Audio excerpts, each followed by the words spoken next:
fighting with fear is a battle you would often lose.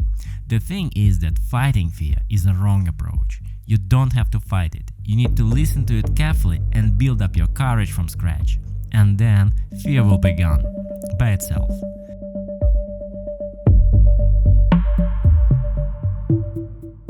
Hi guys, bravery is not something you squeeze out of yourself or you need to be born with it, but it is something you can create. And the basic formula for bravery is bravery equals resources minus perceived risk. Resources are objective internal factors: basic energy, muscle freshness, psychological arousal level, and confidence. Perceived risk is your brain's estimate of how dangerous this trick is right now, based on both internal and external factors. Let's have a closer look at all those elements.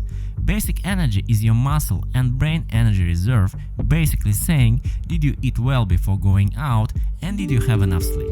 Lack of that energy feels like body weakness and slow reactions. Proper balanced food and normal sleep is your basis to build courage. Obvious, often underestimated, but yet very important. Muscle fatigue. If your muscles had enough rest, you feel fresh. Problems normally start after several days of kiting or sessions being too long, when muscles feel tired. In this case, you might feel okay, but the muscles just refuse to execute your commands, you feel a lack of confidence, and therefore fear of something you just can't control. From my experience, it is not more than 3 hours a day underwater and 4 days in a row.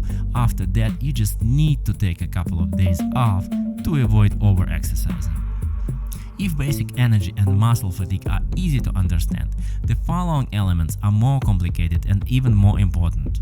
Your nervous system arousal level. It means how active you are. Is your nervous system fired up enough? The secret here is that you have to be at medium arousal level. Lack of this parameter normally feels like being slow or sleepy. However, there is an opposite situation when you are overstimulated. In this case, we are talking about being stressed, anxious, or tense. Your body is almost shaking. On the other hand, it feels wooden when you go for a trick. Here you should go by your own temperament. A calm person may need extra stimulation like coffee or aggressive music, while a naturally anxious person might be better off avoiding it. It came from years of my own experience, but it's also proven by science. According to the Yerkes-Dodson law, performance during sport activities is highest at a moderate level of arousal. Even more important is something that they often call the attack mindset. It is a state of mind when you stop being defensive, stop focusing on your body or being cautious. Instead, you switch your focus outside. While in defensive mode, your body movement's amplitude is reduced. You do everything halfway. The speed of movement drops, you become slower. You think about consequences more than about your goals. In attack mode, your brain is focused on action, not on avoiding mistakes. We will talk about shifting mind focus in one of the next videos. So far, the easiest way to switch to attack mode is to start your session with tricks or simple moves that feel aggressive for you underwater. Depending on your level, it can be a high kite loop, a board off, a deadman, or simply several strong pushes with high spray of water. Your goal is to create something that can be described as a feeling of an aggressive winner. Ironically, trying to protect yourself too much can make you less safe. It makes you less variable in making decisions and makes your body less flexible. You're trying to control something that must be executed automatically. As a result, increasing the possibility of getting injured. The psychologist Gabrielle Wolf talks about very similar things, explaining her theory of external focus of attention. She showed that athletes perform complex movements better when they focus on the result of the movement rather than on controlling their own body. Now let's talk about confidence. Confidence consists of perceived safety and recent successful experience. Perceived safety is how your brains estimate current risk level basing on your inner parameters along with outside conditions.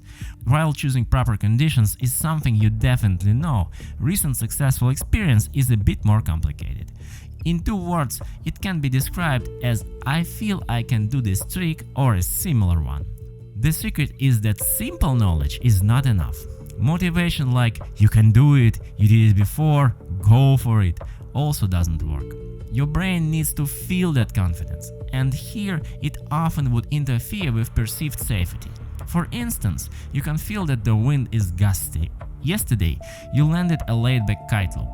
Today, even a regular kite loop feels impossible in this kind of wind. Don't argue with that feeling. Stepping down is the key. Try a trick which is one step easier. If it doesn't feel like you are ready for that, then go even 2 steps easier. It is not like let's do an easier trick for a couple of times and then switch to a harder one again. It almost feels like you're cheating your brain. In reality, you're giving it fresh evidence to update its risk estimate. This is the main point. The trick itself doesn't matter. Feeling of confidence is what really matters. The psychologist Albert Bandura came to a very similar conclusion. In his theory of self-efficacy, he showed that the strongest source of confidence isn't encouragement or motivation. It is repeated successful experience, what he called mastery experiences. Also, your intention to try a harder trick keeps your brain focused on risk. Your real experience of doing an easier one marks the situation as safe. A miracle begins when after a few repetitions that confidence naturally extends to harder tricks. You feel that the harder trick is safe based on instant experience that the easier trick that you have just landed was safe. This strategy of building courage works only when all the elements are in place: basic energy, muscle freshness, proper psychological arousal level, and confidence. If you feel fear, don't fight it. Listen to it. Fear is not the problem, it is the message. Your job is to decode that message to understand what pieces of the puzzle are missing.